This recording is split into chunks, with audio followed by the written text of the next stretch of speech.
নমস্কাৰ স্বাগতম জনাইছোঁ আছাম টিচি ইউটিউব চেনেললৈ মই আজি আপোনালোকৰ মাজলৈ লৈ আহিছোঁ অসম হিষ্ট্ৰীৰ কেইটামান ইম্পৰ্টেণ্ট কুৱেশ্যন তোমালোকে ভালদৰে শুনি যাব আৰু যদি মোৰ চেনেল ছাবস্ক্ৰাইব কৰি ৰাখিব এইকেইটা কুৱেশ্যন প্ৰায় চৰকাৰী চাকৰিৰ পৰীক্ষাৰ কাৰণে বহুত দৰকাৰী হয় ভালদৰে শুনি যাব আৰু যদি চেনেলটোত নতুন হয় চেনেল ছাবস্ক্ৰাইব কৰি ৰাখিব ইয়াৰ আগতে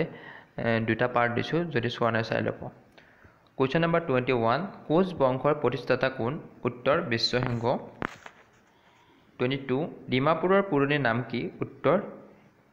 হিড়িম্বাপুৰ 23 বৰ্মন ৰাজবংশৰ সৰ্বশ্ৰেষ্ঠ ৰজাজন কোন আছিল উত্তৰ ভাস্কৰ বৰ্মন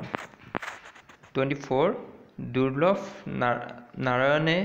শিৰোমণি উপাধি কাক দিছিল উত্তৰ চণ্ডীবৰ 25 আৰিমত্তই কোন ঠাইত তেওঁৰ ৰাজধানী স্থাপন কৰিছিল উত্তৰ বৈদ্যগড়